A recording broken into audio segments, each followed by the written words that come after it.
going to talk to us about smart fat.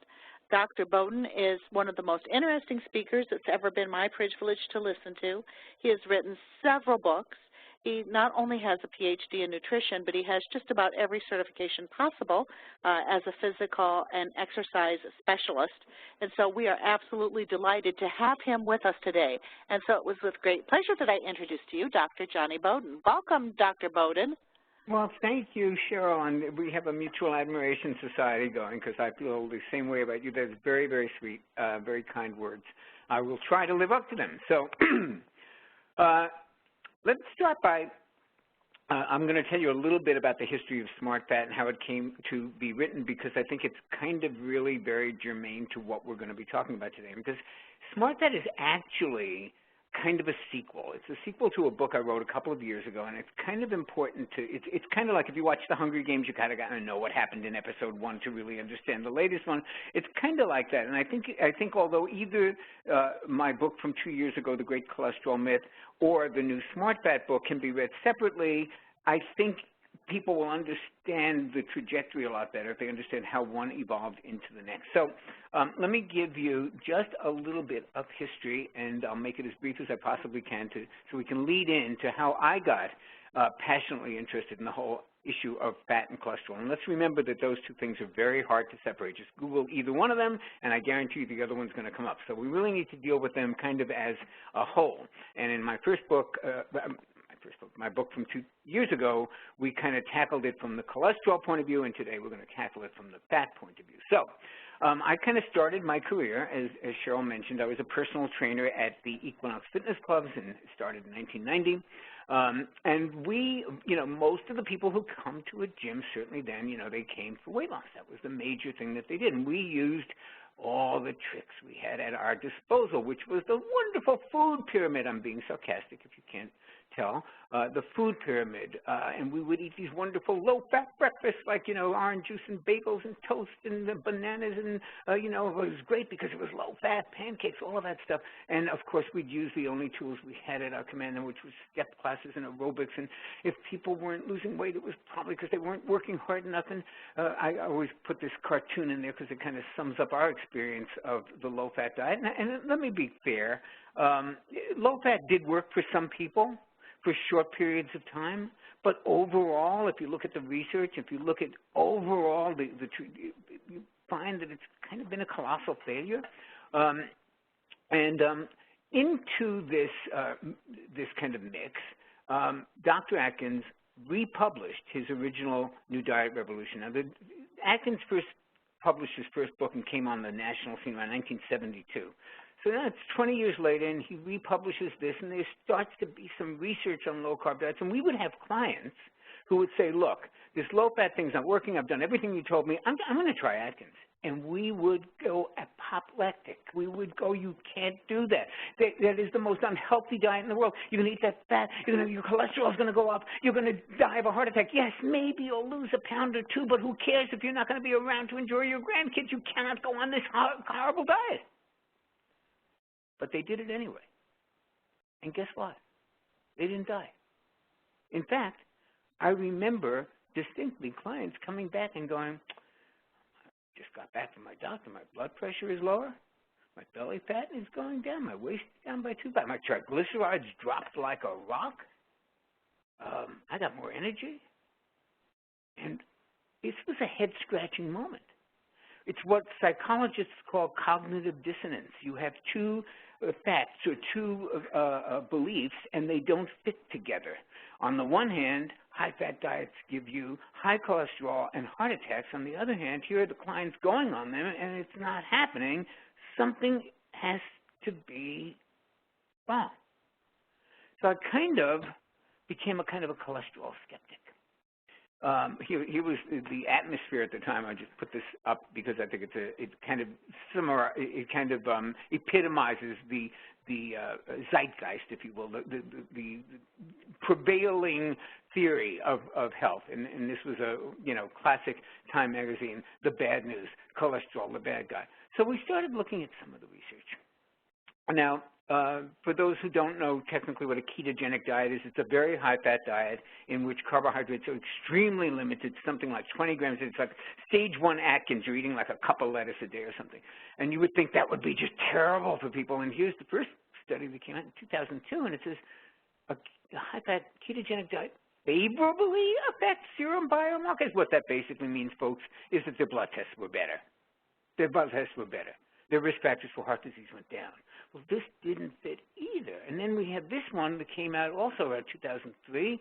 And what they did here was for 6 months, they put women on either a low-carb diet or a calorie-restricted low-fat diet. And everybody expected, well, okay, maybe I don't know what's going to happen with the weight loss, but we know that the people on that low-carb diet are going to be definitely going to have much worse blood markers and metrics for health, except that they didn't. They were equal. They lost the same amount of weight. In fact, the low-carb people lost a little bit more weight, and nobody died. Not only did nobody die, but everybody's blood markers improved. So this caused me to kind of think a little bit about this whole thing.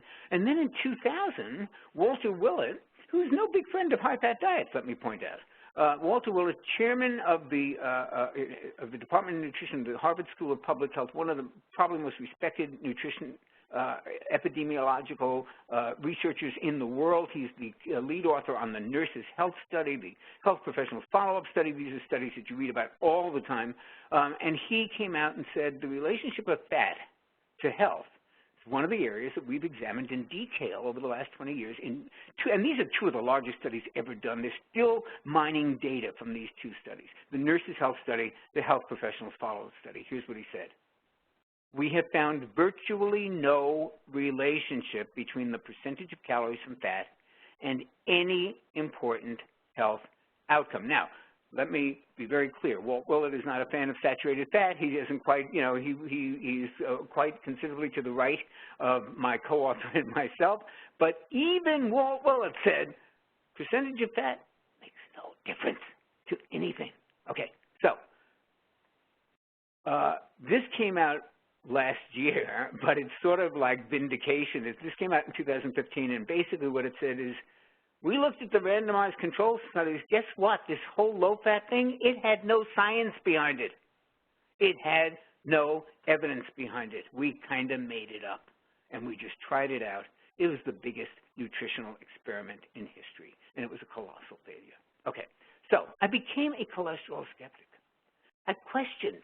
I mean, something had to give. If people were not dying on these diets, and they were eating more fat, more protein, less carbohydrates, and the cholesterol, they weren't getting heart attacks. I mean, I'm wondering now to myself, is cholesterol really the problem? Is this really what causes heart disease? And I did a seminar for Europharma on the great cholesterol myth, so I don't want to recount all of the evidence that shows that cholesterol doesn't predict heart disease, that we're measuring it wrong. I urge you, I hope that seminar is still up, and so you can go watch that and hear. But I'll just summarize it by saying I became a skeptic. I found that I was not alone. There is an entire organization of MDs and PhDs and brilliant health professionals and writers who formed a group called the International Network of Cholesterol Skeptics. You should go to their website. It's really interesting stuff. People like Uffe, who wrote this book, Fat and Cholesterol Are Good For You, and I started rethinking the whole thing. And what it led to was the book, The Great Cholesterol Myth. So I managed to give you that whole background in less than 10 minutes. I'm kind of glad. I know I'm channeling my inner New Yorker and talking as fast as I can. But I wrote this book with cardiologist Stephen Sinatra, and it was just re-released. It was a national bestseller, #1 bestseller in heart disease on Amazon for a better part of a year. And it led to all kinds of reports. The Australian Broadcasting Company did a two-parter on it and got all kinds of flack from the medical establishment, like, oh, you can't put these guys on. If they follow their advice, everybody's going to die, and we have to all be on statin drugs. And we had lots of controversy, and then this led to an appearance on the Dr. Oz show. There we are with the episode was called Everything You Know About Cholesterol is Wrong, and it led to a presentation which I gave all around the world, The Great Cholesterol Myth. Gave it in Japan. I was invited to speak at the University of Beijing. I gave it there. And basically, here's the summary. So you didn't see that seminar. You can watch most of it. I believe it's still up there. But the summary is, and that will lead us into smart fat, the summary is cholesterol doesn't cause heart disease. It's a lousy predictor of heart disease. The old test for good and bad cholesterol is absolutely obsolete. And here's the one we're going to be talking about today. The conventional wisdom on saturated fat is wrong. The demon in the diet is not fat. It's sugar and junk food, and there are nutrients that are extremely important for heart health. We're going to talk about some of those nutrients today as well. And then, of course, we talked about statin drugs, which we're not going to talk about today. So, again, here is Neil Barnard. He's one of my nemesis, a nice man. He's just got it wrong completely. And he's the head of the Physicians Committee for Responsible Medicine, which is one of the main, promoters of a vegan diet and how bad animal fats are and how bad animal foods are. And he's talking about an egg has 200 milligrams of cholesterol, which, by the way, even the American Heart Association now says we don't have to worry about cholesterol in food. Okay, so we got that part of it right. And again, this whole demonization of fat, and cholesterol. It's very hard to talk about one without the other. And here's our food labels, even there. Why do they only put saturated fat? Why do they put cholesterol at all? Because we have come to believe that these are such important things that we need to know how much of it we're consuming, because bad stuff happens, and we've still got stuff like this. Now, here's this picture on the left basically saying, hey, this is what happens when you eat a lot of fat, and the picture on the right saying, hey, this is what happens when you eat a lot of carbs, and this is utter and complete nonsense. It's completely wrong. And we did the best we could to kind of dismantle some of this myth, but clearly it's still out there. It's very much part of the, the general belief system, the conventional wisdom. Okay, fast forward. I write a column. I write a bunch of stuff, and one of the things I do regularly is I write a column for Better Nutrition called Meet the Guru.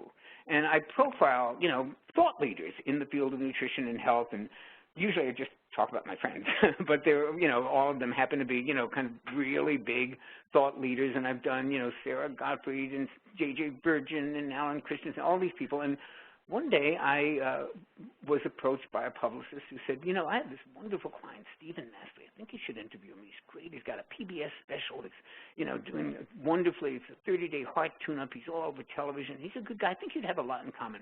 And I'm assuming, well, this guy doesn't know me or anything. He sounds like a wonderful subject. I'll interview him. So I interviewed Masley, and I talked to him for an hour, and I'm just staggered by this guy's credentials. He's a fellow of the American Heart Association. He's a fellow of the American Family Practice Organization. He's a fellow of the American College of Nutrition. I mean, I'm sitting there thinking, boy, this guy really knows his stuff. And I'm expecting him to be a little bit more conventional and stuff, and I'm kind of liking what I'm hearing.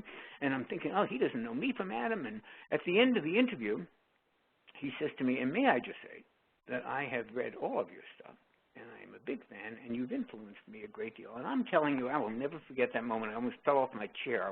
I get goosebumps thinking about it. And I said, wow, I'm so flattered to hear that. And I started thinking, I said, you interested in writing a book together? And anyway, long story short, we wrote Smart Fat, which is what we're going to now talk about. And there's Stephen Masley with his 30-day heart tune-up, and Masley is also a trained chef. He took a year off and studied at the Four Seasons. So a lot of what's in the Smart Fat book and the Smart Fat program has to do with cooking and spices, and there's a reason for that, and I'll get to that in a minute. So we had very different backgrounds. Masley was at the Pritikin Center, which is the poster boy for low-fat diets. The Pritikin Center is the ultimate low-fat program. It's been around for years, and he was the medical director while I was a consultant for Dr. Atkins. So what really happened here is not that we met in the middle. As you can see, there's a little space there between us. We still argue over a couple of things here and there, but we came closer to the center and realized that there was a big thing wrong with low-fat diets, which is they were missing all of these wonderful healthy fats that we're going to talk about today. And what I thought was missing in the Atkins diet was, I thought the one Achilles heel was they didn't make enough distinction between toxic sources of animal products and healthy sources of animal products. They didn't make quite enough, there wasn't quite enough fiber in there for my liking. So there were some things that each of us felt were wrong with the programs that we had promoted. And we both felt that there were so many myths about fat that we needed to address, and that people were really missing out on amazing health benefits. And and we wanted to tackle that. So one of the myths was eating fat makes you fat. absolute nonsense. You see that myth in that picture I showed earlier where they said, this is what you look like when you eat a lot of fat. This is what you, I mean, this notion that eating fat makes you fat is just absolutely past its expiration date. It's not true. Second myth was that fat causes heart disease. Well, we now know there's a couple, I think they're in this presentation, a couple of major peer-reviewed studies that were published in the last 5 years, big meta-analyses in big, very, very respected publications, both of which came to the conclusion, I'm pretty sure you'll see this a little bit later on, both of which came to the conclusion that there is no evidence that saturated fat is linked to heart disease in any way. They cannot find the evidence. It's just not true. Okay, and the third, and this is my personal pet peeve, is this notion of good and bad fat. Now, we believe that there is such a thing as good fat, and we believe there's such a thing as bad fat, but this old dichotomy, this distinction that makes bad fat saturated fat and good fat everything else is just wildly out of date. It's just not true. So we redefine what good fat and bad fat is, and we're going to talk about that in a minute. Oh, here it is. So here's the first of those studies, 2010, meta-analysis of prospective cohort studies. Don't be confused by the science term. What they basically did is they looked at like 20 studies that have been done on this, and they pooled the data, and they said, okay, what can we find out from all of these? Let's look at every one of them, and they only keep the studies that meet every rigorous criteria for excellent research. You know, if there's any question about the methodology, any question about the statistics or the population, they'd throw it out, and they use only AAA quality studies, and they look at all of it, and here's what they concluded. There's no significant evidence for concluding that dietary saturated fat is associated with an increased risk of heart disease. None. Do you get that? None. And then there were a couple of studies that came out around the same time where they actually replaced saturated fat with carbohydrates in the diet, and guess what happened? All the markers for heart disease went up, which led to this kind of tongue-in-cheek editorial in the American Journal of Clinical Nutrition saying, hey, are refined carbohydrates worse than saturated fat? Yes, and the answer is yes. Okay, here's the second study that came out in the last 5 years, and this was another big meta-analysis that looked at about 50 different studies, and here's what that concluded. Current evidence does not support the guidelines that encourage high consumption of polyunsaturated fats and low consumption of saturated fats. Just not true. And of course, this is all the stuff that was in the media, the questionable link between saturated fat and heart disease. Study questions fat and heart disease link. That's the New York Times. Here's an interesting little metric for you. Here's diets of people with the lowest risk of heart disease, the Maasai in Africa, the Inuit in Greenland. Look at this. Here's a diet of 60% saturated fat in the Tokelau, the Trobriand Islands.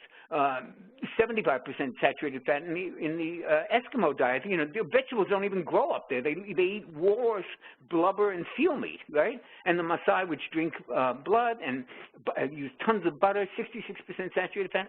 Can't even measure the heart disease there. Something is not okay with our conventional information. And in fact, I love, this is one of my favorites. What this guy did was he looked at all the recommendations. He looked at what every major health, and not just in the United States, but in the world. What are they recommending? What are we telling people? You've heard all this stuff, 10% of your calories are less from saturated fat and 30% from this. And he looked at that, and then he looked at the actual research to see if it supported what all of the organizations are telling us. And you know what he found?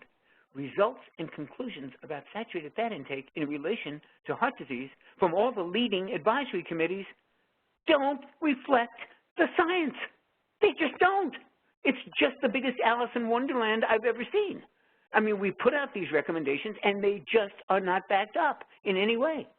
So Stephen and I wanted to really talk about what healthy fats do for us, how they increase the immune system and make stronger bones and make fat loss easier and reduce inflammation. They're just all these wonderful benefits that people don't know about. I stole this from somebody else's website, but it's a really good chart. Eat real fat to promote fat loss, build muscle faster, curb cravings for junk food, absorb fat-soluble vitamins.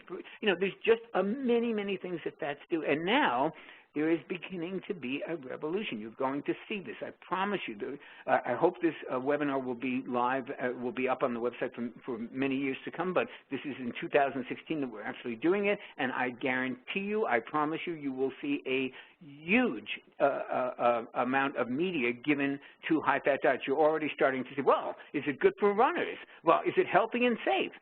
Low-fat diets make you fat. Here's what high fats do. So you're going to see a lot of this coming up.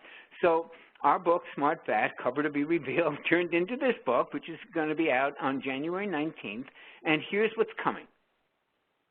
Eat Fat, Lose Weight. Eat Fat, Lose Weight. Eat Fat, the 3 books with the same title. Eat Fat, Be Thin. Eat Fat, Get Thin. Mark's coming out with a book. The Big Fat Surprise. I recommend this book to everybody who's listening. This is not a diet book. This is a book that really explains how we got in this mess to begin with, how these myths were created. They were not created by mean-spirited people. They were based on what people believed at the time, but they were just dead wrong. And this book really lays it out beautifully for you, The Big Fat Surprise. And then there's Eat Fat, Lose Weight Now. This one actually stole our Smart Fat, or uses our Smart Fat designation in their promotional literature. Low carb, high fat, no hunger diet. So it's going to be all over the place. The high fat diet, I think this one came from Switzerland, the low fat, high fat food revolution, and the one that I hope that you will read and use as your Bible, Smart Fat. So what the problem has been, in my view, we have been so focused on how much percentage of protein to get, how much percentage of carbs to get, how much percentage of fat. We talk about protein, fat, and carbs, macronutrient distribution, how many, high protein, low protein, and here's the problem with all of that. We're talking about protein, fat, and carbohydrate like they're all one big, each one of them is one big category. And that is like calling all Democrats the same, all Republicans the same. There's lots of shades of differences in these tints. And what we need, we can't just talk about protein. Some protein comes from deli meat and salami and, junky stuff like that, and some comes from grass-fed cows, and some fats come from very bad sources, and some come from very good sources. So what we really know, all of this is protein. Look at that meal on the left. And there's a lot of protein in there, along with the French fries and all the other junk in the bread. And on the right, it's all vegan protein. And on the bottom, it's what I eat, which is a grass-fed burger with a salad. So there's lots of ways to get your protein. What about carbohydrates? Talk about a big tent. This is all carbohydrate stuff. And so there's carbohydrates, but so is fat, especially the one on the bottom right. Fat. There is fat.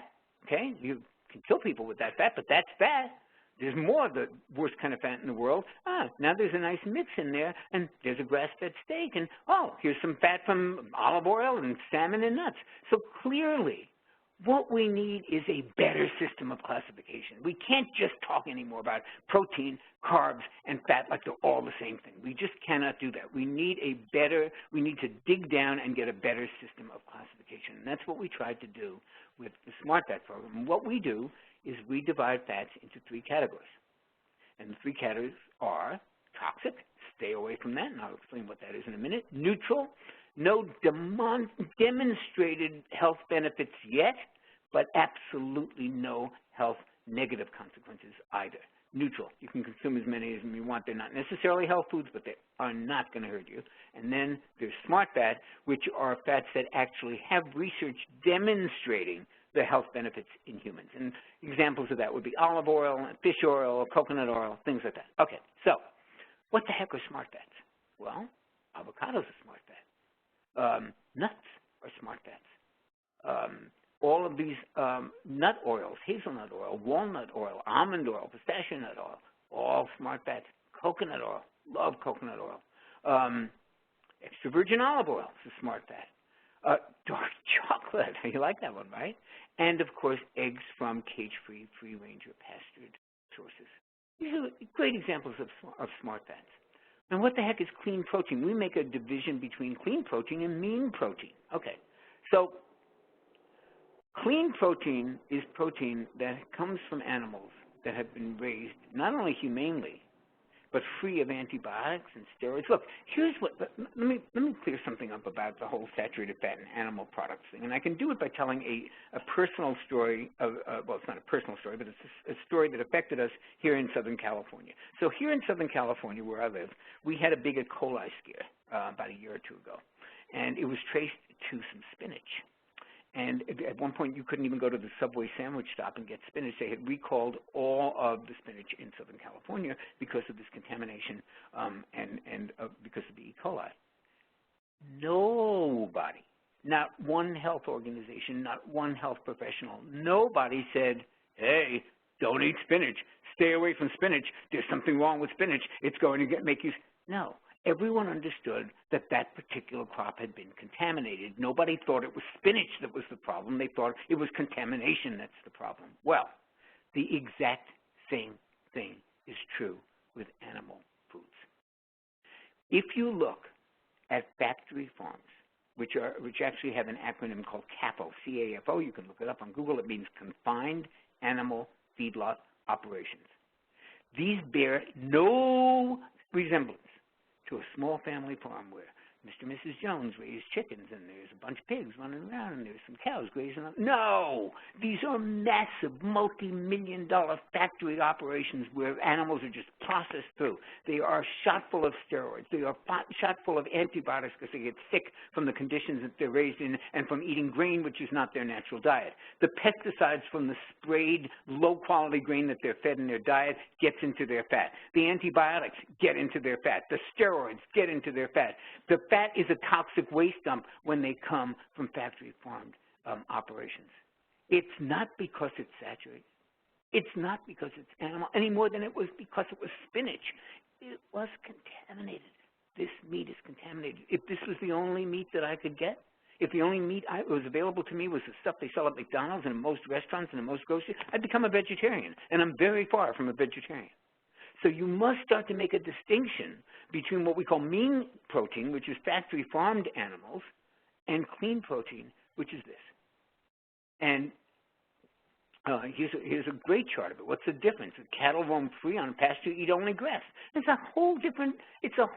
fat composition is different. Their omega-3s are higher, their omega-6s are lower. I mean, it's just a whole different thing, and we need that distinction in there. Here's a wonderful article in the Wall Street Journal. Take 2 grass-fed steaks and call me in the morning. This is health food. But you wouldn't know it from the conventional dichotomy of, hey, saturated fat and animal fat, bad, everything else good.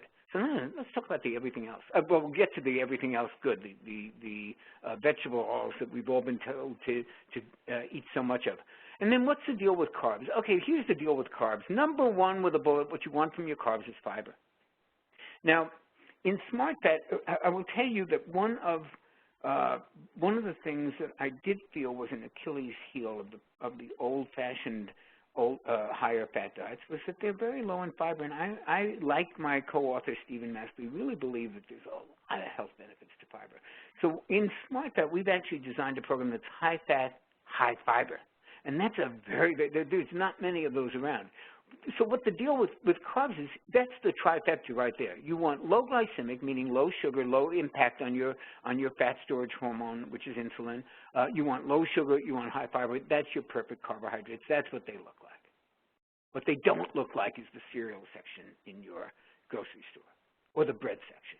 Now, we allow grains. There's some small amounts of grains, a little quinoa here and there, a little bit of oatmeal with some berries and some butter, nice sweet potato once in a while, but that's about it. And those are the starchy carbs. Those are some of the lower sugar ones that don't, drive your blood sugar too crazy. Notice all that nice butter on that sweet potato. That's how I have it. But basically, this is the trifecta. This is what we're looking for in carbohydrates most of the time. Low sugar, low glycemic, which means the impact on your blood sugar and on your hormone insulin, and high fiber. And that's what it's about. Remember, the cavemen did not eat low-fat woolly mammoths. They didn't eat hunter-gatherers didn't eat low-fat caribou. Low-fat has no precedence in the human diet ever before this ridiculous experiment that we've gone through for the last 40 years. So in our program, we lay it out this way: 5 portions of Smart Fat minimum a day. That's what you must get. You can get more. 5 servings of clean protein per day. You can get more. and 10 servings of fiber today, approximately 30 grams, you can get more. And we think that this is a wonderful way to eat and live. Now, there's one more thing that we talk about and that is an essential part of this program, and it's spices. Look at these gorgeous spices. They're so underused. This is a medicine cabinet in your supermarket, and people don't realize it. So Stephen, being a cook, uses spices. I can barely boil water, so don't look to me for how to use them, but I sure do know what's in them and how great they are. And when I wrote my book, The 150 Healthiest Foods on it, there's a whole lot of spices that are in that book. And the reason for that is that they are highly anti-inflammatory. They are they're loaded with antioxidants. Take turmeric, by the way, which is the superstar spice of all time, which is loaded with something called curcuminoids, which you can actually get as a supplement we're going to talk about in a minute, called curcumin. And this is one of the most anti-inflammatory, liver-friendly, antioxidant-rich. It's an amazing spice. And the thing about spices is not only do they provide this extra measure of protection with antioxidant power and anti-inflammatory power, they also make food taste good. And who is going to stay on an eating plan if it tastes like cardboard? Are you listening, low-fat diets? So we use spices very, very liberally in the program, and we recommend that you do too. So, okay, my 9-point plan for reducing the risk of heart disease and obesity. Number 1, smart fat. Number 2, high fiber. Number 3, clean protein. Number 4, tons of spices. And then we got to get into the stuff that doesn't have to do with diet. And that is a whole other seminar in itself, but I must point out how important this other stuff is. Exercise, sleep, supplements. We're going to talk about that in a minute.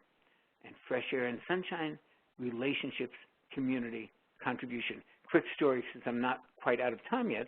I am currently preparing a huge summit, which will go live, I think, in April 2016. And basically what this means is I'm doing hour-long or 45-minute-long interviews with 30 of the best thinkers in the country on fat loss, and that's the subject of the seminar, the truth about fat loss.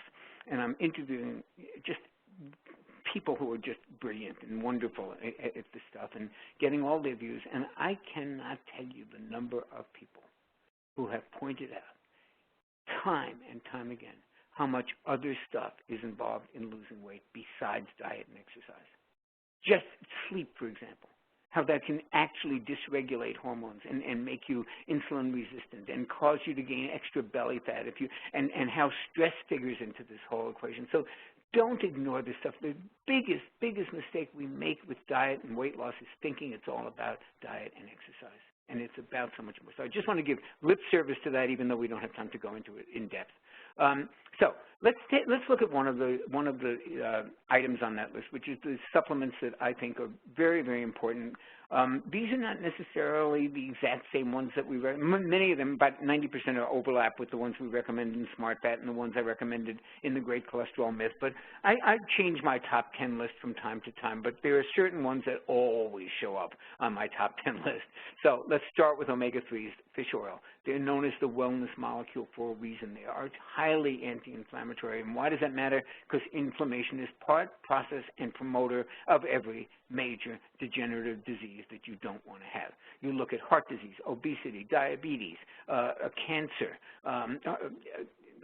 just anything, and you find inflammation. So anything that lowers inflammation, like omega-3s, curcumin, any of this stuff, very, very, very important. Okay, that's number 1. Vitamin D. Nobody's getting enough vitamin D. It's a superstar, and low levels are associated with every bad outcome you can imagine, so we want more vitamin D. Probiotics. There is going to be an explosion. If you haven't heard the word microbiome yet, get ready to hear it. You remember those old commercials when they say, "What's up?" Remember, everybody was hearing, "What's up?" every single time. You couldn't open the door. You couldn't watch a TV. Well, that's what's going to be in health with the word microbiome. It is about the condition of the gut, which affects everything. Everything, not just digestion, but mood and neurotransmitters and immune system function and disease. So probiotics are one way to keep that gut healthy. And so they're a very, very important part of my top 10 supplements. Magnesium.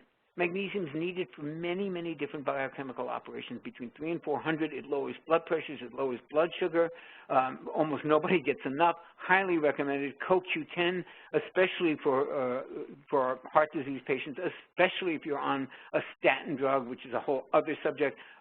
Very depleted by that, so very important nutrient. This is a newer thing on the supplement horizon. Citrus bergamot's been shown to have a lot of really good benefits, lowering triglycerides, blood sugar, raising HDL cholesterol, lowering inflammation. Curcumin, which I cannot even say enough about. A funny story. Yesterday, I was interviewing one of the top diabetes guys in the country for my Fat Loss Summit. Dr. Brian Moll, who is just wonderful. If you don't know his work, I highly recommend it. Brian, M-O-W-L-L. Wonderful functional medicine approach to diabetes, very different than the conventional high-carb diet and all that stuff. And I asked most of the people that I am interviewing, so, you know, what kind of supplements do you like? What do you use? And the first thing that he mentioned was, I am so hot on curcumin. This stuff is anti-inflammatory, helps with blood sugar, supports the liver, just amazing stuff.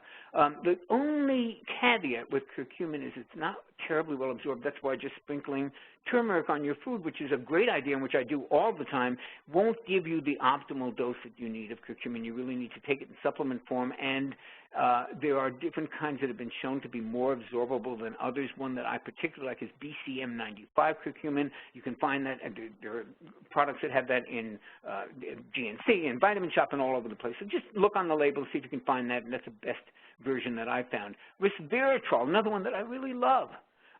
You know, it's known as the anti-aging nutrient. This is all those studies you saw that, you know, where red wine, you know, makes you age slower, and where they did all those experiments where they showed them the two monkeys, and one was fed a low-calorie diet, and one was fed a regular diet, and the one on the low-calorie diet looked 25 years younger than the monkey that had been fed the standard diet. Well, resveratrol mimics a lot of the things that happen in a lower calorie diet. I mean, most people, even if you tell them you're probably going to live longer if you eat, you know,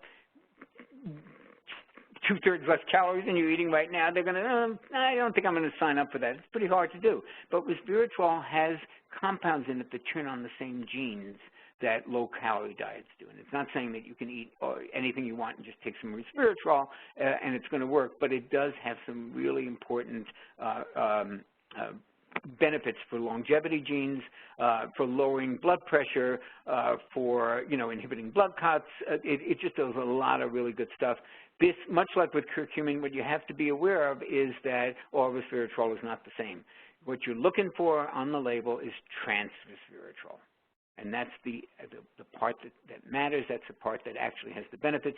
So if you see something in a big box store, you know, and it says, oh, 500 milligrams of resveratrol, and you think, well, that's a really good deal. Go and really look at the back, and it will tell you standardized for 10% trans. Well, what's 10% of 500? It's 50.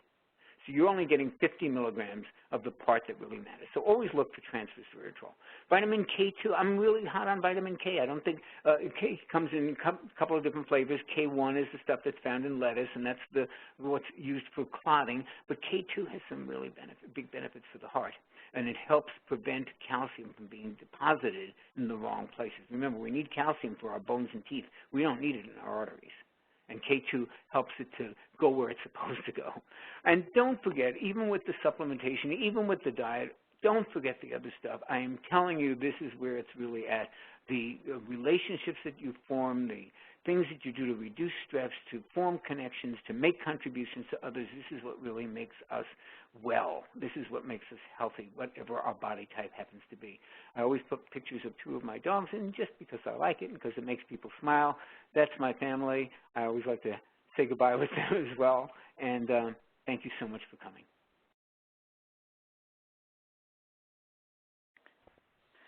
Well, thank you so much, Dr. Bowden. We really appreciate you taking time out of your busy day to give that wonderful presentation.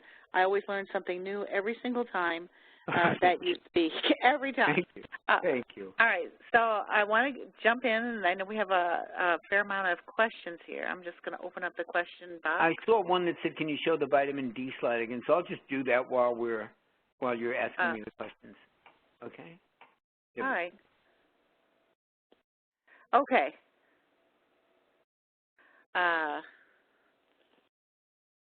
Let's see. Here's a question. Sorry, my box keeps disappearing. Does pure pomegranate juice have any therapeutic amount of trans resveratrol for those who have issues with wine or grape products? I'm a huge fan of pomegranate juice, and I drink it every day, and I do not drink pomegranate cocktail or a cranberry cocktail. I drink the pure pomegranate juice a little bit every day, and I also take a supplement of extract of pomegranate juice, but I do not think, and I would have to double check, I don't have this at the top of my head, do not think it has much resveratrol in it. I don't think it's a real source of that. If you have issues with, I mean, I don't drink, so, you know, wine does not cross my lips. I take a resveratrol supplement. So if you have an issue with grape products or wine or alcohol, and you want to include resveratrol in your diet or in your, take a good supplement of it. Boom. Doesn't, if people have some kind of allergy or problem with grape, isn't Japanese knotweed another source of resveratrol that sometimes used in products? It is indeed. It certainly is indeed. Excellent. Thank you for pointing that out. So there's other ways to do this stuff. There's other ways to get this stuff. You know, I'm always, you know, I haven't had a drink since, let's say, 1982, I think. And people always say, well, alcohol has wonderful benefits. Yeah, there's other ways to get it. Mm-hmm. Well, in fact, that's another question that's come through asking about the health benefits of alcohol. Aside from your own choices, when you see clients and you're helping them with weight loss, is there ever a place for moderate use of alcohol in that program, and are there health benefits to be garnered? There are certainly, there's a wealth of research showing that moderate consumption of alcohol is associated with many benefits. No question, incontrovertible. However, that said, there's an equal amount of research, if not more, showing that alcohol is associated with homicides, traffic accidents, ruined lives, divorces, domestic violence. So what you have here is a real case of the dose makes the poison. Right. And I say this with the deepest respect for anyone who has an issue with this, such as I have, you know, very publicly talked about with my own life. If your brain doesn't process moderation, don't worry about the health benefits of alcohol. Just stay away. There's other ways to get it. If you are somebody who can have very moderate amounts of things like red wine, 1 to 2 glasses a day, sure, it can have. It's a disinhibitor. It's a social lubricant. It's got some nutrients. I mean, there's a lot of things to say about it. There's also a lot of things to say against it, and only each individual can decide for themselves whether that's something that they want to include in their life. I can tell you from a weight loss point of view, I'll tell you a very fast story. I'll see if I can make this in 120 seconds or less. So I had a client once who was a penthouse pet of the year in the 80s, and quite attractive, and, you know, very wonderful, you know, in shape body and all of that stuff. And she had been that, and when I met her, she was probably 25 or 30 pounds heavier. And as you can, and she's still very beautiful, very attractive. She still turned heads, but you can imagine having somebody who, you know, made their living as a figure model or as a Sports Illustrated model, that 20, 30 pounds overweight it was very, very distressing to her. And we tried everything. We tried high fat, low carb, high carb, interval training, you know, running, weight training, everything. Nothing worked. One of my failures. A couple years later, I run into her at the gym. She looks like she looked back in the 80s when she was a penthouse pet. I go, I won't say her name. I said, what happened? What did you, and I'm a trainer at the time, by the way, this is in the 90s. I'm taking out my notebook. I want to know what you're doing because I'm going to use it with my clients. What did you do differently? And she said 3 words. I stopped drinking. Oh, my. End of story. So, is that going to be true for everybody? No. But it can make a very, very big difference. And in her case, as I found out later, you know, she was drinking a lot more than we realized. And, you know, so I'm not saying having a glass of wine a day is going to make you fat. I am saying that it is a concern and a consideration. When you drink alcohol, your liver essentially says, got to deal with this before I deal with anything else. And the liver is the main fat-burning organ in the body. So what happens is, when you start to overwhelm it with alcohol, it's kind of like the emergency lane on the fire. When you're driving and the fire truck is coming and everybody has to pull over to the side to let the fire truck go by. Well, that's what happens. Alcohol comes down through the system. Everything stops while the body processes this thing that it basically sees as a poison. So it has to get it out, and it processes that, and fat burning stops. So, that may not matter much if you're talking a glass of alcohol once or twice, an evening, but it is a concern if you're drinking a lot. Here's jumping topics for a minute. Here's somebody who's asking, would you do anything different if you're dealing with children that have problems with obesity? Would I do anything differently? As far as what you've presented today, as far as the high fats, there's no difference. Well, look, I stand by my conviction is that what makes people fat is high carbohydrate diets and high junk carbohydrate diets. And I have yet to see an obese child, and sure there are other factors, genetics and hormones and metabolism and things we don't even, and the microbiome and things we don't even yet probably know about. There are other factors. But, when I was in China, I mentioned earlier, I went to Beijing, and they have a growing obesity problem, huge growing, and everybody thinks, oh, the Chinese are so thin and they eat all that rice. No, it's becoming a real problem over there.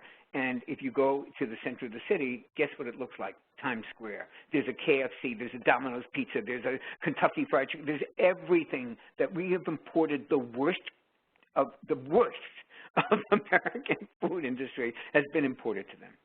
We imported the worst of Japan. We brought karaoke bars here, and we exported the absolute worst of the United States.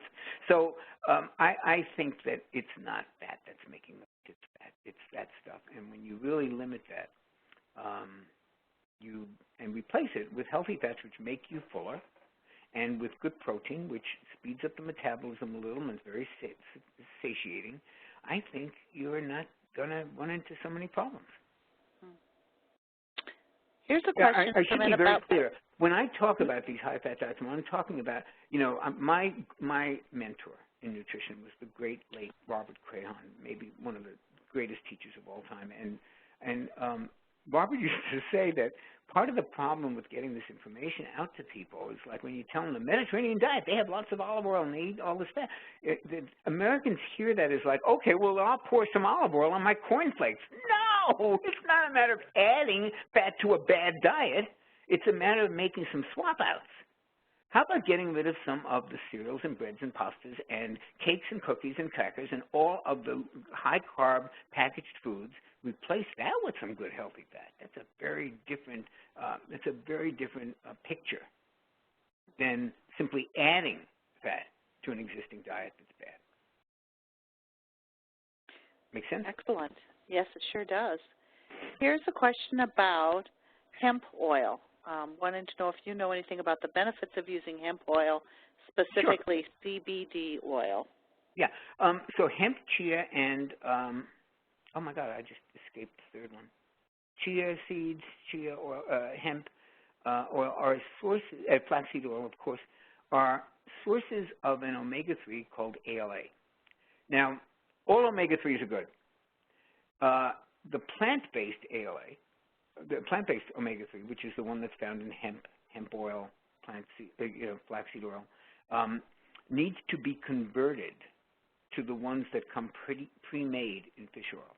Now, for those of us who won't eat animal products of any kind, or for ethical reasons, I hope they're not for health reasons, because I always say, when people say to me, I will not eat animal products because of ethical or moral reasons, or my concerns for the planet, argument's over. You cannot argue with that. That's a deeply felt conviction, and I have the greatest respect for it. And believe me, I sympathize with the whole thing with animals, and it's a struggle for me as well. So that argument stops there. If they tell me they are vegetarians for health reasons, bring it on, because we can debate that one, and we can really debate that one. I love debating that, but I won't debate it if it's coming from a different. From love of animals or from any emotional reasons. That said, if you are not eating animal products and the only source of omega-3s you can get are from plants, go for it. Flaxseed is the best there is. Hemp seed is good. Chia seeds are good. These are wonderful sources of plant-based omega-3s. The challenge is that many people don't convert very effectively to the longer chain. Some people do, but it's a little iffy. And what I would recommend, if you are in that category, if you are a rabid vegan or vegetarian, you will not eat fish oil no matter what, you will not, consume anything that comes from animals, double your flax. And then by all means, use flaxseed oil, hemp seed if you like, but probably way more of it than you think you should be taking because some of it's not going to get converted. Here's a person who has a question about avocados. She has a dietitian told her not to eat too many of them because they're so high in calories. Right. She said, okay, so can you eat too much avocado? Well, let me just finish your question real quick. Okay. Can you eat too much avocado, and what would you recommend a day? A half, a quarter, what? This is a rich one. There's so much to say about this. My first comment was going to be, excuse me, is that a pun that this is a rich one? Well, my first comment was going to be flippant. I was going to say the simple solution to that is just fire your dietitian. But let's go to the question of can you eat too much? And I got asked this on a radio station yesterday, so my answer is right, like at the top of my head. It's just waiting to come out again. Let's put this in context. You can die from too much water. You can die from oxygen poisoning. You can have too much of anything, the best things in the world. I don't care what you love. You can have too much sun. You can have too much sex. You can have too much anything, and too much of anything can be bad for you. So that said, is there much danger of having too much water? 99.99% of the people I meet don't drink enough water. Now, sure, every year or so, some stupid shock jock on the radio does some contest where they go, let's see how much water they can drink, and somebody dies of water poisoning. It happens, once every few years. But is that something we really need to worry about?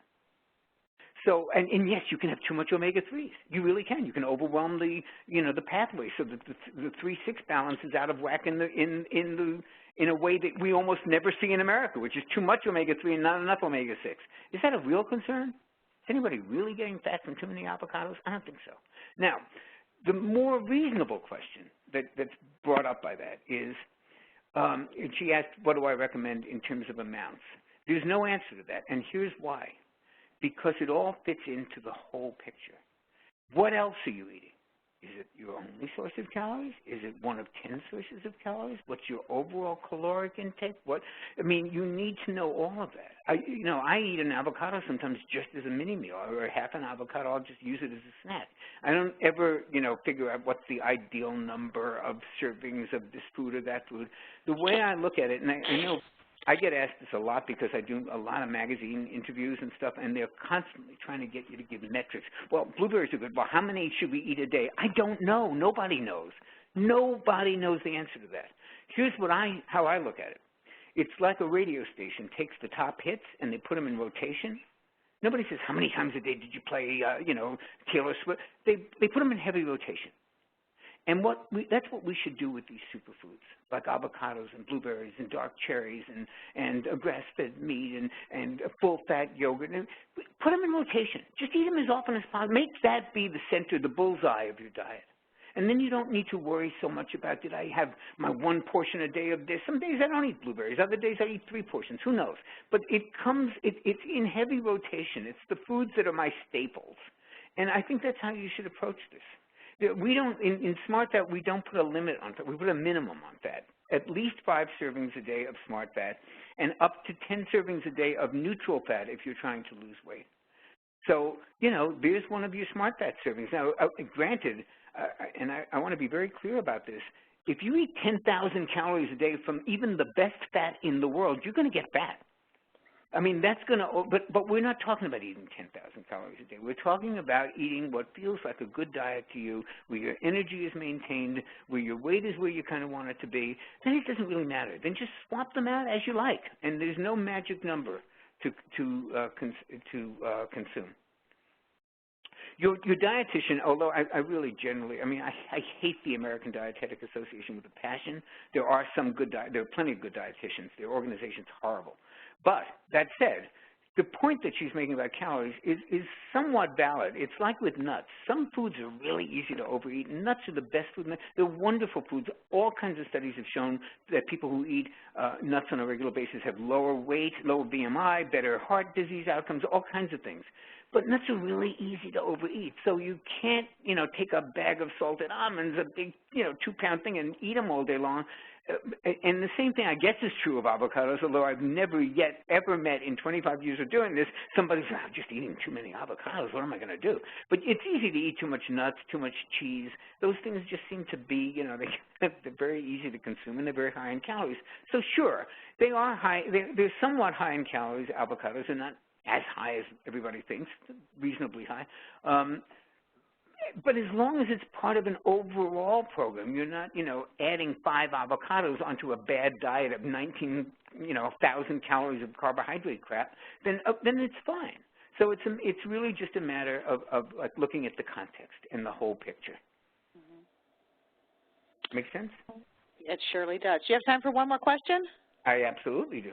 All right, so let's make this our last question. We have a question about do people have any adverse physical, I'm paraphrasing, adverse physical effects with switching off of a carb diet and adopting a smart fat diet? Yes, sometimes. Yes. Oh, I'm sorry, Cheryl. I didn't even let you finish. Go ahead. No. I think it was just some examples of, is there withdrawal? Is there? Yeah. This is really interesting, and we saw this a lot before we knew what we were doing, like in the 90s and in 2000 when I was, more involved with Atkins. You see this a lot when people switch from, the average American diet. They go over to something that is more like Atkins, if you will, very, very low in carbs, and they get a little bit lightheaded, or they feel groggy, or they have all these kinds of weird, symptoms. And what we now, there's a couple of things to say about that. First is, sometimes it's the body switching off to a different fuel source. So you're hopefully no longer just running on the carbs that you're eating. You're actually accessing your fat stores and using, to some extent, ketone bodies, which are products of fat metabolism. And that's like if you've ever been in a sailboat, when you're tacking left, you're going all the way, and then you have to switch and tack. There's this little place where you kind of flounder around where you're trying to switch directions. It's kind of like that little adjustment period where you're switching fuels. That's one of the reasons that people feel a little weird when they cut all the carbs. But the bigger reason, the one I think that's been been made much clearer in recent work by my friend William Davis, the cardiologist who wrote Wheat Belly, and my friend David Perlmutter, the genius neurologist who wrote Grain Brain, 2 books which I cannot recommend highly enough. What we're now beginning to think is that it's not so much that changing of the fuel source, it's withdrawal. Because we now know, there's studies at Princeton that show that sugar is as addictive as cocaine. And make no mistake, the breads and pastas and all that stuff that make up the mainstream of our diet, that converts to sugar faster than you can snap your fingers. So, and there are now things, William Davis has shown in Wheat Belly that there are components in wheat, besides gluten, by the way, that are very addictive. They are literally addictive. And he details some fascinating studies that actually demonstrate this.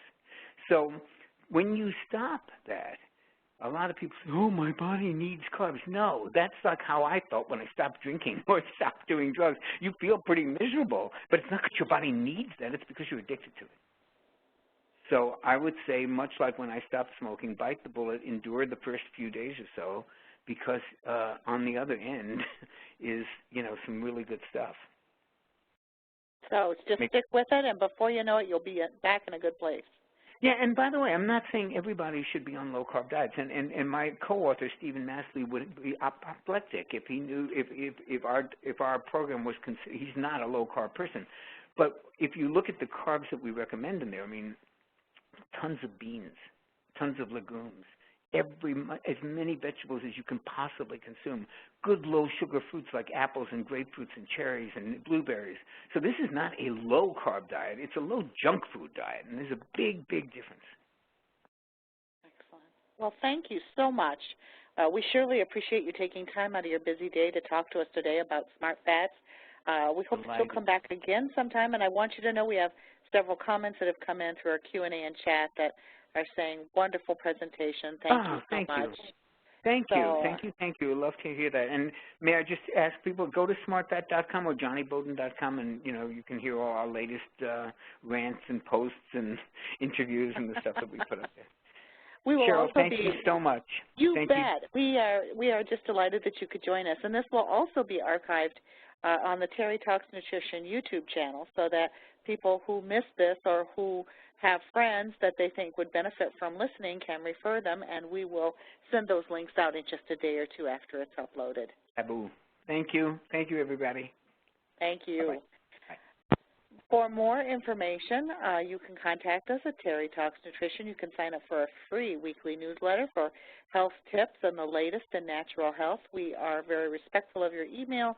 We never share it with anyone else. And also on the Terry Talks Nutrition site, you can see links to past radio shows and recordings, and you can ask Terry your own personal health questions. We hope that you'll join us again. We have 2 upcoming webinars that I think are going to be very interesting indeed. The first is from Dr. Kulreet Chowdhury. It's called Build a Smarter Gut for Spontaneous Weight Loss. And Dr. Chowdhury is just a brilliant woman. I've heard her speak before. She's an internist who works in Southern California. She also has an encyclopedic knowledge of Ayurvedic medicine, and by bringing these 2 worlds together, she has come up with some very effective treatment regimens for problems that don't respond very well to mainstream medical interventions. And also on January 26th, we're going to have a webinar on how to stop back pain, how to deal with the problem of chronic back pain. So thank you, everyone, for taking time out of your busy day to learn more about the world of natural medicine and natural health. Please feel free to contact us at any time if we can ever be of service to you, and we hope that you'll join us again in the future. Until we meet again, good health to you. Bye-bye.